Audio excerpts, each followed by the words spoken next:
All right, we are right at the hour.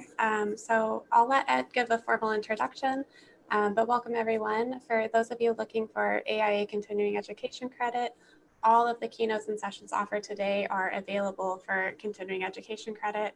And we'll be following up with a survey after the event with more information on how to get credit. And with that, Ed, go ahead and get us started. Hello, everyone. I'm Ed Mazria, founder and CEO of Architecture 2030. I want to welcome you all to the 1.5 degrees C global teach-in. Today, we will set the new 1.5 degrees C budget. We'll set the targets, timeline, and the actions that we must take in the built environment to meet the 1.5 degrees C. We'll focus on planning, on architecture and construction, and the tools, policies, and strategies that we have available today that will effectively reduce emissions and keep planetary warming to the 1.5 degrees C. So to begin, I'd like to introduce my colleague, Farhana Yamin, who will spend a few minutes and talk about the importance of the Paris Agreement and the upcoming COP26 next year in Glasgow. Farhana is an environmental lawyer, was the lead author of 3 assessment reports for the IPCC, and was very influential in getting the 1.5 degrees C into the Paris Agreement. So with that, I'll turn it over to Farhana for a few minutes.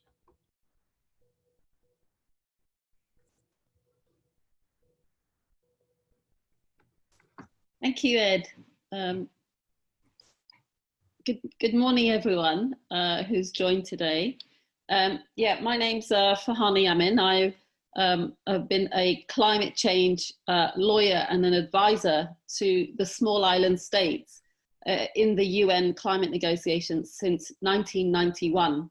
So I started as a young professional, as a newly married young woman. I'm now 55. My daughter, who was born just before the first UN COP, that's the Conference of the Parties, the big UN summits that we have every year, is now 25. She will turn 26 next week, actually. So for me, these annual COPs that we have, these annual summits, are also a reminder to me as a mother and as a professional who took part in all of these negotiations, spent sometimes months and weeks away from home, of how significant they are and how many people have worked towards them and how much progress has been made, but also how much progress remains to be made. And I'm feeling, you know, sometimes quite optimistic and hopeful, especially when I've heard Ed, and I know that the energy landscape has changed over the 30 years that I've been active in climate change. We have now a landscape which looks very different. Energy costs, you know, of the renewables, battery storage, solar have just become smaller and smaller and smaller, and are way more competitive. They're cheaper than the fossil fuel alternatives. They're cheaper than anything else if we were to take into account all of the pollution actually that is part and parcel of fossil fuel. So where there isn't an even playing field, but already in most parts of the world, these technologies, renewable technologies, are much cheaper. So I want to say a few words about why the COP and why the 1.5 target is so significant. Essentially, from the 4th IPCC assessment report, that's not the one that we just had before Paris, was the 5th one. The 4th one came out around 2007, and in it contained a huge amount of science which showed that even at much lower temperatures than 2 degrees, there would be huge amounts of devastation.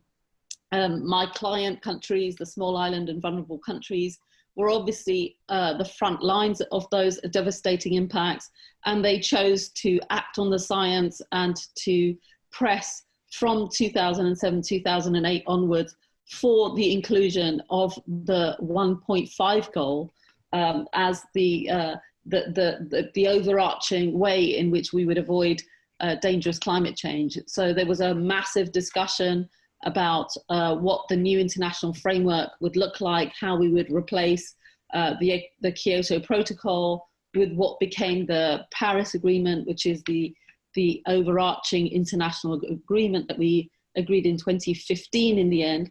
But actually we were meant to agree that, Paris back in 2009 at a summit called COP15, and in 2009 we were supposed to have adopted the global treaty.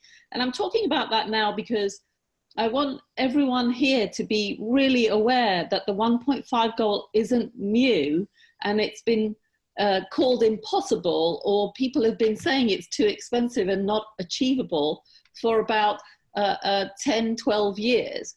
And that is the decade which we have lost and which we have to make good. Now, that's what we have to catch up with. So there's a sort of mentality of a can't do. No, this is too difficult. Let's just go for 2 degrees. Well, that's a mentality which has been deliberately inculcated and propagated, and people have accepted that it's somehow okay to allow the most vulnerable countries, the most vulnerable communities to bear the impacts, and that somehow those impacts are going to happen over there. They're not going to happen to us in the richer countries, in the developed countries, in the global north. And actually what we're now seeing is, as the scientists said, these impacts are not just going to impact poorer people or just frontline communities. Impacts are going to affect all of the climate, all of the ecosystems, and all of the world. We're already at 1.1 degree global temperature rise since the industrial age as of today. So we're not far off from crossing very dangerous climatic boundaries, and in some ways we may have already triggered them, but that doesn't mean that we stop and sort of give up in despair. We have to continue to try and reduce global warming as much as possible, and to keep the 1.5 and the well below 2 degrees targets well in sight. So the significance of the COP in Glasgow, which was, as you know, meant to happen this year, was meant to happen in November of this year, is that it was the 5-year ratchet of ambition, the 5-year periodic resubmission of what I call NDCs, nationally determined contributions, essentially each government's, each country's national plan for their targets and pathways to keeping to the Paris temperature goals. So at Paris itself, countries tabled their first round of NDCs, their national plans, and those were highly inadequate. They added up in aggregate, they would have reduced emissions to about 2.7 degrees. So even back in 2015, when we had the signing of the Paris Agreement, the national targets that countries put forward were not in line with science. They were highly disappointing, and there was an agreement that the countries would review and resubmit and upgrade their national plans and come back with more ambitious targets every 5 years. So we're at that 5-year moment, and this is why 2020 is so significant. And countries are now preparing those revised plans. Sadly, even before COVID struck, even before we had a global recession, which is probably going to be the largest, deepest in world history, we had fewer countries, even before these things struck, who were signing up to more ambitious targets. We had only, I think back in August, 8 countries that had submitted these revised plans. We had none of the major richer countries developing, we had none of the major richer countries, the US, the EU, China and others, submitting these plans. They are now saying that they will submit them. Intensive negotiations are going on between the EU and China. These are the biggest blocs that are going to submit revised NDCs. the EU announced yesterday that it would be revising its NDC to have a 55% reduction by 2030, which is a raise in ambition from the 40%, but it is nowhere near the 65% that should align with a 1.5 degree goal, and should align with the way in which the accounting works, actually, with the use of offsets and land use emissions. It's a much smaller raise in ambition than we were hoping for, but it's nevertheless an improvement. So there is, you know, the COP26 process is forcing countries to come up with their revised national plans. We're hoping that China also undertakes a revision and puts in a far more ambitious NDC than it has tabled, despite the fact that the US is withdrawing from the Paris Agreement on 4th of November. That's irrespective of what happens in the US elections, but a lot rests on what happens in Europe and China, and in what happens on the ground in the US, whatever happens in your elections.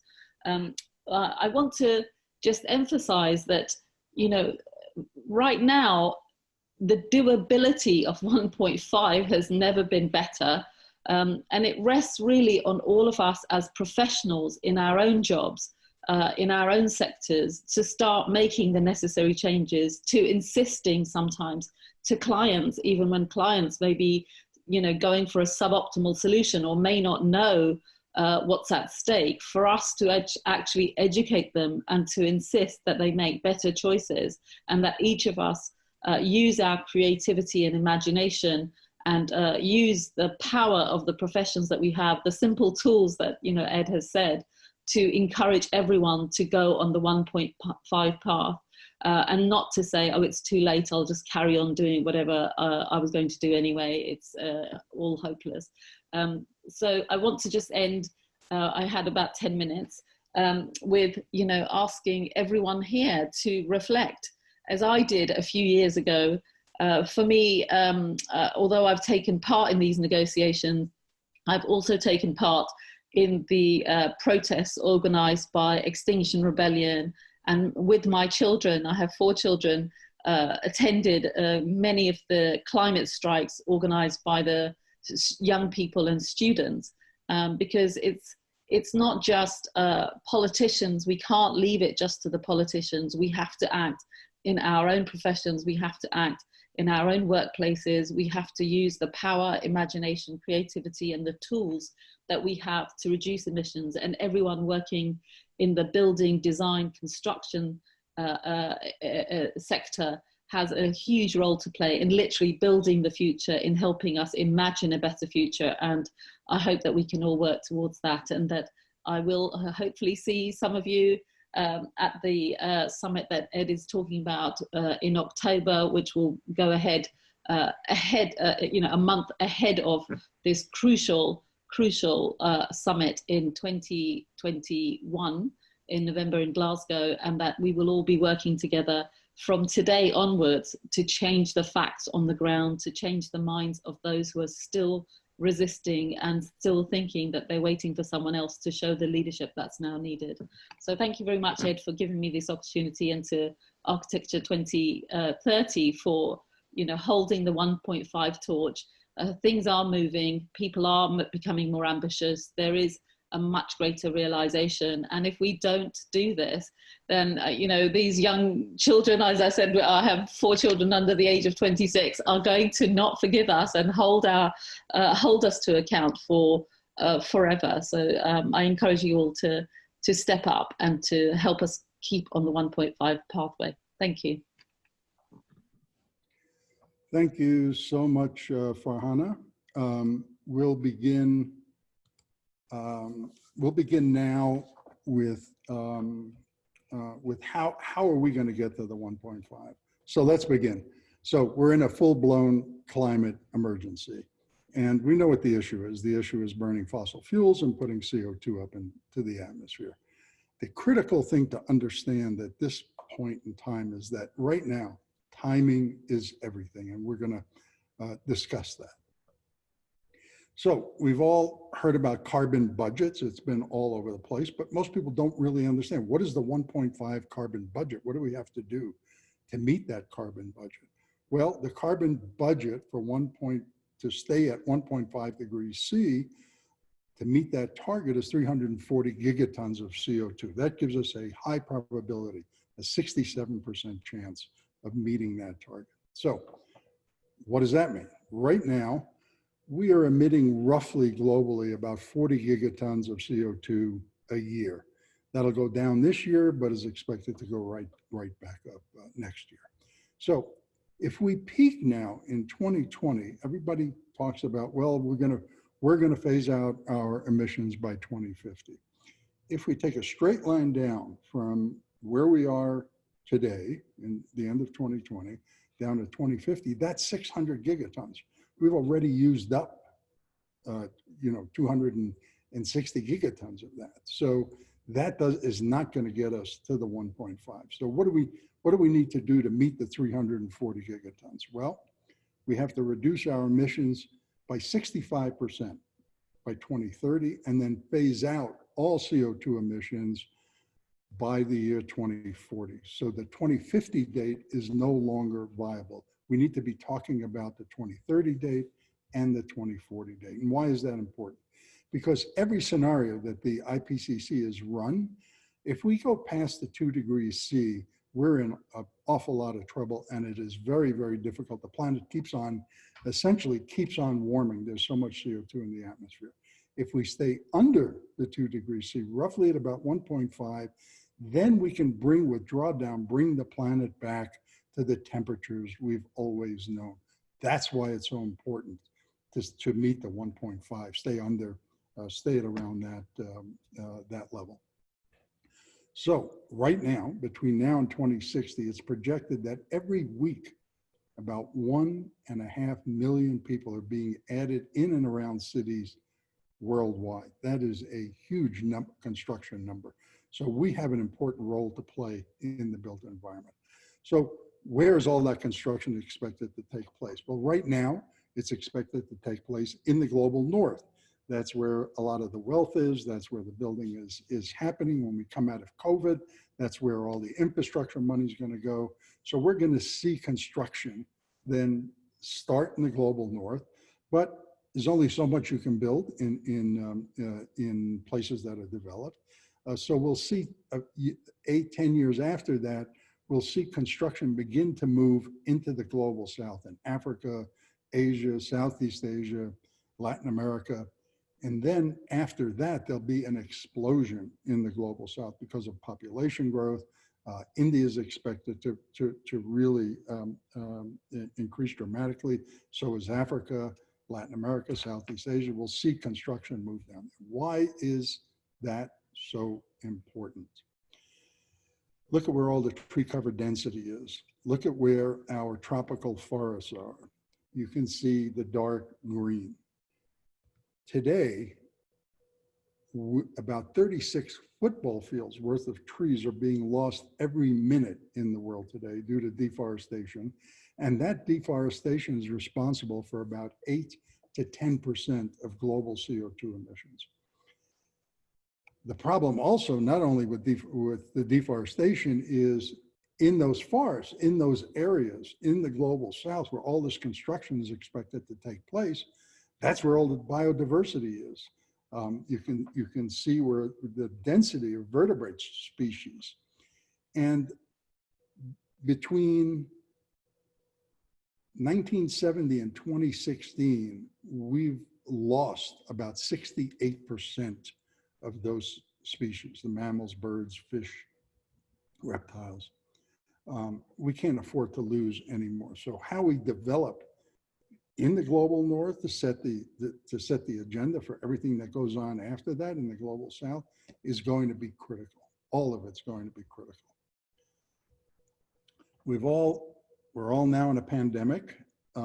It's still spreading, and density has gotten a kind of a bad name, a bad rap. Is that true? Well, an analysis of the entire United States, 913 counties all over the United States, indicates that density is not a COVID-19 infection risk factor. It's not responsible for spreading the pandemic. In fact, suburban and rural areas have a much higher death rate than dense urban areas because of less access to healthcare and medical facilities. And if we look at cities all over the world, let's look at two cities. Let's look at New York City and Seoul, both huge cities, 9 and 8 million people. Seoul is larger. Seoul is a lot denser than New York, but look at the death rates in these two cities. So density is not an indicator of COVID, is not a COVID risk factor. So how do we achieve a carbon positive built environment? Well, it's a two-step process. The first step is planning, design, and construction, and electrification as we do those, as we plan, design, and build. That is really a critical piece of meeting the 1.5 and getting to a carbon positive built environment. The second step is renewables. The first step is so important. It gets us 70 to 80% to a carbon positive built environment. And that's everything from city growth boundaries, public transportation, walkable communities, urban agriculture. So we stop taking up all this deforestation, taking up all the forests, to how we design and plan and design our buildings, from passive heating and cooling and daylighting strategies and natural ventilation, and to what we build our buildings out of. So we begin to use carbon positive materials, carbon sequestering materials. All that has a role to play, and that's all design, planning, and construction. It's everything that we do. Step two is renewables, on-site renewables when we can do it. And if we can't do it on-site, then we need to import renewable energy, not fossil fuel energy. That gets us the other 20 to 30% of the way there. You can see many of these strategies by going to 2030palette.org. There are strategies for regional planning, cities and towns, how to lay out districts. We talk about sites and actual buildings, passive systems, and the materials that go into buildings. You can see all that at 2030 Palette. We're learning a lot from this teaching, and we'll be updating the palette shortly after the teaching. So can we reset to now meet this 1.5 degrees C carbon budget, the 340 gigatons? Well, it's a three-step process. Number one is we have to deal with new buildings, with building operations. The second is existing buildings. There are literally hundreds of millions of buildings out there. We need to reduce their building operations and bring them to zero. And then the third is all this construction that's going to go on between now and 2040, and then out to 2050 and 2060. So we need to do these three things. So let's take them one at a time. So the first thing is new buildings. That's building operations. We need to design all new buildings to be zero carbon. This is not as difficult as it sounds. In fact, it's pretty easy. We need zero codes, essentially zero carbon building codes. So what is a zero carbon building code? We actually have them developed. You can go to zero-code.org and you can see an international and national standards, and lots of countries are developing their own zero codes. So what is a zero code? Well, it's a two-part process. First is you design an efficient building. You can use any code, contemporary code standard. They're all highly efficient and will get you a fairly efficient building. And every 3 years, usually these codes are upgraded so that they become more efficient. So if you just use a new standard that's available today, you will get an efficient building that'll use energy, but not that much energy. And then step two is you supply that energy with renewables, only renewables, either on site. And if you can't do it on site, if you're shaded, it's a huge building, for example, and you don't have much roof area, and also you have shading, then you go off-site and you build the off-site renewables and then import them in to meet the building's needs. So it's efficient building, one, and then two, use only renewables, either on-site or on-site and off-site. Now, the International Energy Conservation Code has adopted the zero code. So now if you use any International Energy Conservation Code, you can get the zero, you can get a zero carbon code. You can make a zero carbon code out of that. China developed a nearly zero energy building code with on-site and off-site renewables. They need to begin implementing that in cities. Cities need to adopt it and implement it for all new buildings. The European Union has a directive that all new buildings need to be nearly zero energy buildings with on-site and off-site renewables beginning next year, at the end of this year. All European countries are expected to have these codes in place. Why is it important that the global north, China, the US, Europe, why is it important that they get the zero code in place immediately? Because look what happens as the construction begins to move from the north to the south. The codes are either non-existent in many places or not as strong and need to be updated. And so they're going to need models. And they can adopt them now also because those codes are available. And I'll show you why they actually should adopt them now in a bit. So new buildings, zero carbon, design them zero carbon is not rocket science. You design an efficient building and then get the renewables. What about existing buildings? All the hundreds of thousands, millions of existing buildings all over the world. This is an aerial view of Seattle, Washington in the US on the West Coast. You see that clump of buildings, those huge buildings?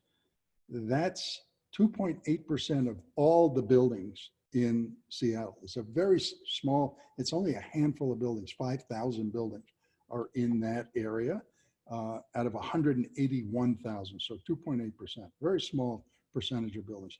That small percentage of buildings is responsible for 45% of all building sector emissions in the whole city of Seattle. So a very small number of buildings. If we look at New York, for example, we can see this is where all the high rises are in Midtown, downtown Brooklyn.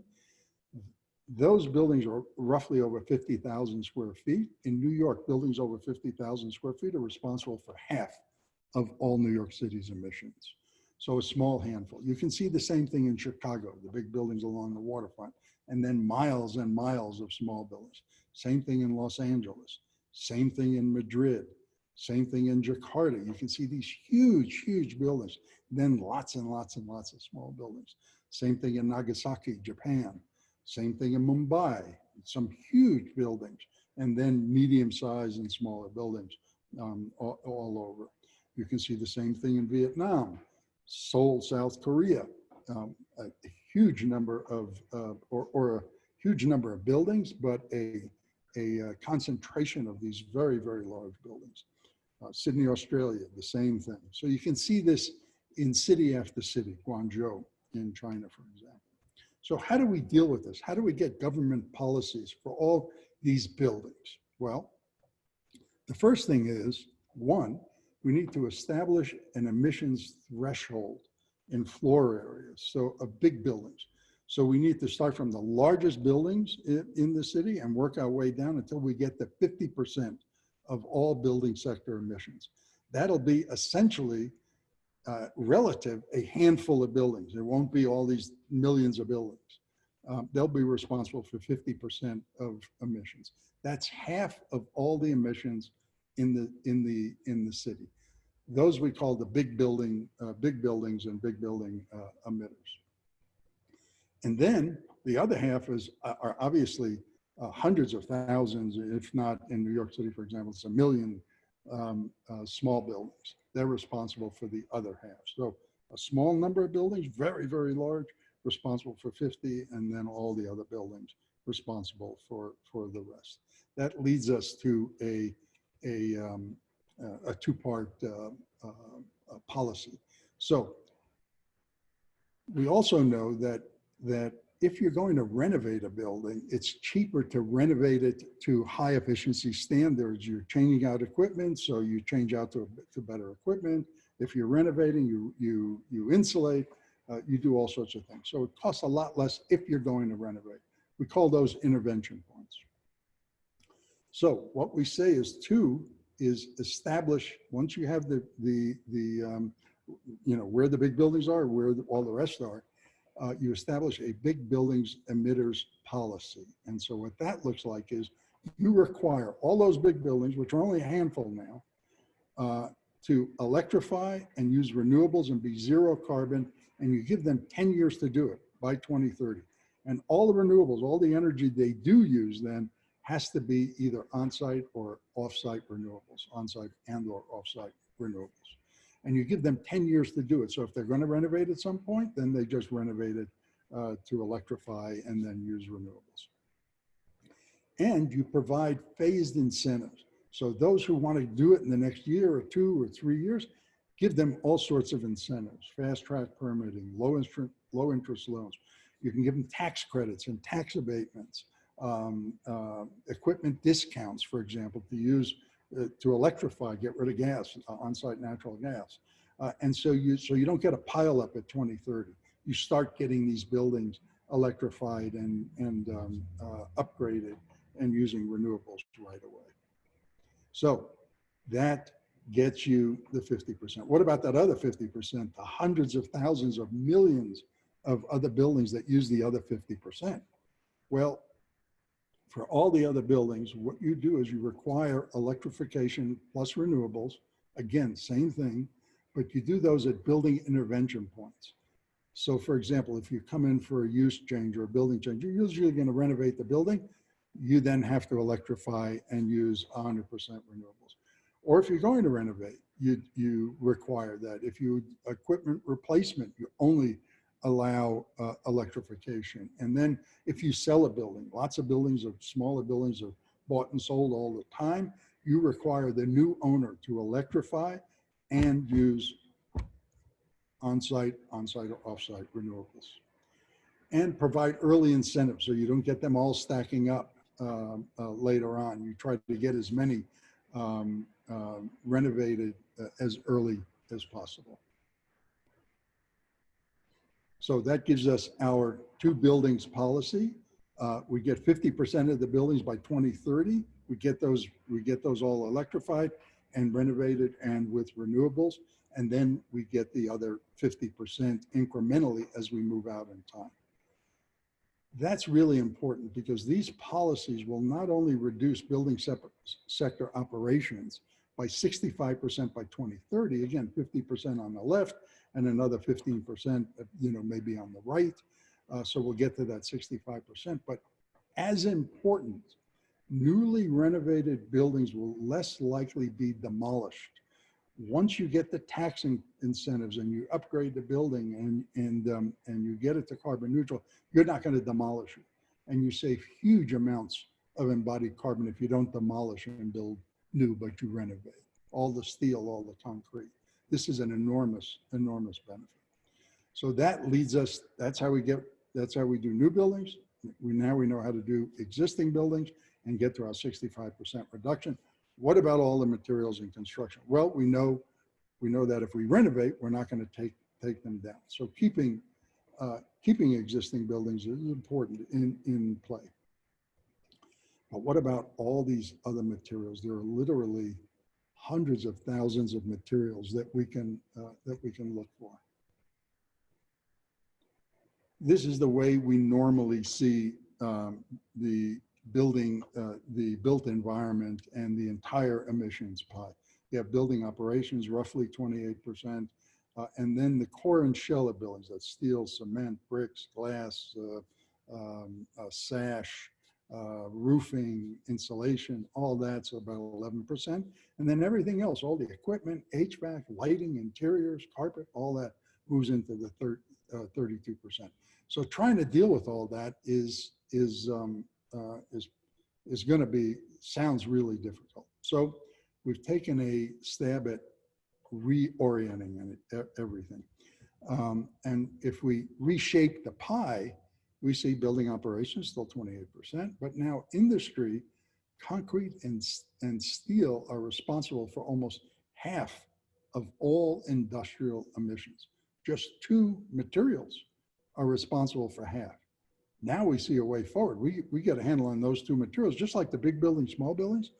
We get a handle on concrete and steel, then we can incrementally get a handle on everything else as we move out in time. So concrete, steel, and then aluminum are very important. So how do we do that? Now what? Now what do we do? The first thing we need to do is change the conversation, and that is happening as we speak. We see now in mainstream media and national media, concrete, the most destructive material on the planet. People now understand concrete, steel, next in the crosshairs as climate pressure grows. We've got to get a handle on steel. We now begin to see pressure building on these two materials to change, and there's an alternative. Once you have a competition, that means an awful lot. Everyone's going to want to sell their materials, for example. So if we're starting to see a real trend now, a global trend toward high-rise, mid-rise, and high-rise wood construction, and if the wood is sustainably forested, and the different types of wood that we can look at, then it becomes a carbon sequestering material, a carbon positive material. There are issues with that, and we'll discuss that all in the teaching coming up. So now what do we do? Well, we, responsible for the built environment, do three things: reuse, reduce, and sequester. Reuse, we've talked about. That's a planning, design, specification, and a policy issue. The policy is getting to zero carbon and renovating these buildings. The other things are urban areas. Instead of taking them down, repurposing them and upgrading them. We'll see that now that the pandemic has hit, there's a huge opportunity to repurpose in urban areas rather than take these buildings down, reusing these materials. Existing buildings, renovating them, adaptive reuse, using local materials when we renovate. And if we design new, design to deconstruct the building at some point and then reuse the materials. That is now beginning to happen in architecture practice. And we'll see some sessions on that also. Second thing is reduce. So reduce embodied carbon by planning, design, specifications, and again, policy. Everything from land use and growth boundaries, don't take up so much land and move out into the forest. Infill and densify. We know that densification is not a COVID issue. And so there are lots of sites in cities that we can use to densify as we increase our population. Optimize structure, we'll have a section on that. Specify low to zero carbon materials. We're calling for a minimum 40% reduction now when you specify materials in a building. And then create public policy for low and zero carbon materials. And then the third is sequester. Actually use carbon sequestering materials and landscapes. And that'll be another topic that we'll discuss. There's sustainable, obviously, wood, blue laminated,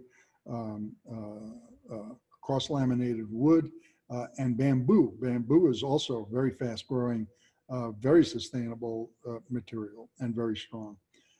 Carbon positive aggregate, where we make aggregate for concrete and actually out of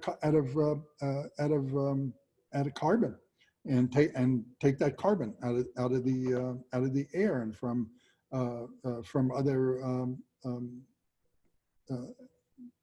activities, and injecting concrete, actually taking CO2, taking it out of the air from other factories, taking it and injecting it and changing its properties in concrete. So we actually get rid of it in a way, using biomaterials that actually sequester carbon, and then landscapes, soils, and urban agriculture, which we'll be discussing, are huge uptakes of CO2. So can we meet the 1.5 degrees C carbon budget? This is Toronto in 1891. That's Toronto. That was Toronto in 2010. So how did we make that change? You see the same, the building, the Flatiron building is still standing, but everything else has changed in that period of time. How did we do that? And how did we get all those new, what we call modern buildings? We can see that same transformation happened in London, happened in Singapore, happened in Delhi, happened in Hong Kong. How did we get there? How did we get that building type? Well, in 1925, we had our first modern building. There was the Bauhaus. It was in Germany. It was built in 1925. You can see a concrete structure moved inside the building. It wasn't bearing walls. And then we hung a glass wall off of that structure. That was in 1925. So we had the first modern building. What else was going on in 1925? Well, that the first Model T truck came out in 1925. We didn't have even television back then. We had something called radio vision, a little teeny screen. And we had the first transatlantic call between the US and Europe. And in 1928, conditions were very bad. So the international planning and architecture and some of the building community got together and said, this is insane the way we're planning cities and designing buildings. We need to get housing out of the industrial zones, create zoning, create abundant parklands, solar exposure for housing, free, now that automobile was coming in, free efficient circulation. So they set out all these guiding principles. Le Corbusier set out his principles for buildings, moving the structure inside, and that was 1928. By 1932, we had something called the international style. You can put these buildings, these new buildings, anywhere and everywhere, which is what has happened. In 35, we had the first flight, transatlantic flight.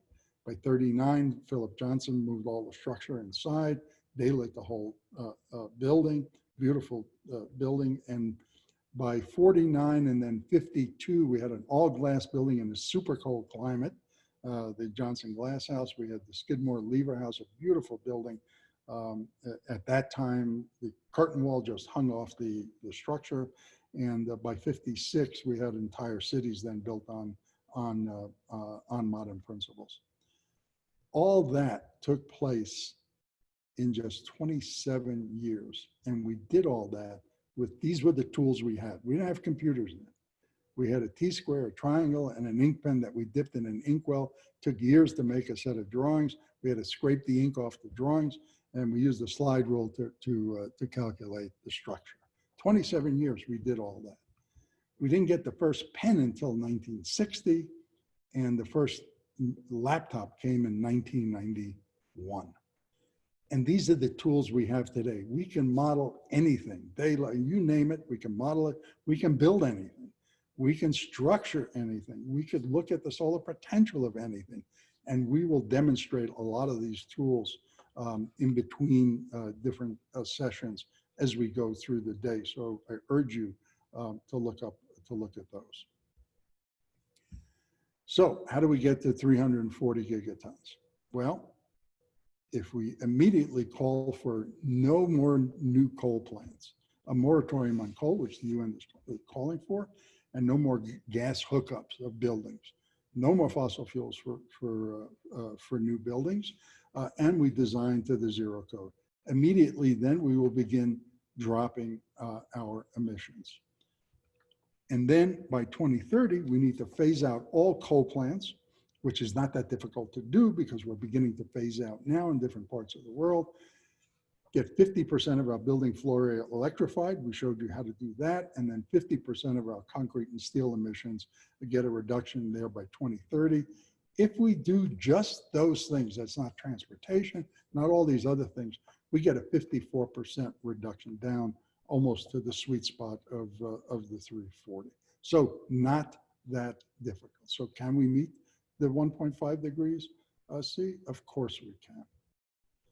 Let me finish with this. This is the amount of energy that falls in Beijing, Mumbai, Sydney, and New York on a roof, on a south facade or a north facade in Sydney, for example, and on the east and west facade. This is how much energy is distributed free and falls on a square foot or a square meter of surface. So this is what falls on the roof in all these 4 cities. This is free energy. This falls on the roof. This is what falls on the south side or the north side in Sydney, on the south side in New York. This is how much energy then falls on the east and west side of a building if it's unshaded. If it's unshaded. That's how much energy you get distributed free. You don't have to burn anything. You don't have to dig up anything. It's just distributed. There are no lines, nothing, free.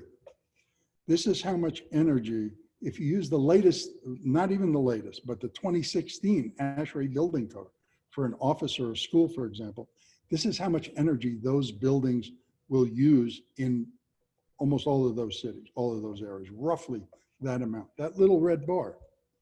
So if I take, and then this is Berlin. I took a really bad case now in Berlin, which is way, way north at 52. In Berlin, that's how much energy you use. The other cities use much, get much more energy. That's what an office and a school uses. So anywhere in the world, you have distributed free so much more energy than you need for any building type if it uses a decent code system. Now, we're very sophisticated in this world. We could send spaceships, for example, this one to Saturn to measure the rings of Saturn. You mean to tell me, given in one of the worst solar conditions, you have that much energy falling in Berlin on 4 different surfaces of a building, and we can't meet the building's energy needs with solar energy? We just have to convert it to electricity and store some of it. It's not rocket science, and everything is available there today. When we look at a global map and we see where where the most intense sunlight is, we see where the energy-rich countries are, the actual energy-rich countries, and that's moving down into the global south. So that's where all buildings should be zero carbon, especially zero operations carbon. So with that, we have a 1.5 degrees C commitment online. You can see it on our website. These are the 1.5 degree actions that you need to take. You can actually sign on to the commitment. New buildings, zero carbon, electrify existing buildings, adopt zero codes, and for embodied carbon, 40% reduction next year. And then by 2030, just specify zero carbon steel and concrete. They will make it if you want to specify it. And then zero carbon for all other materials. You can go on our website at carbon-positive.org and sign up to the commitments. Those are the actions. We meet the 1.5 degrees C commitment.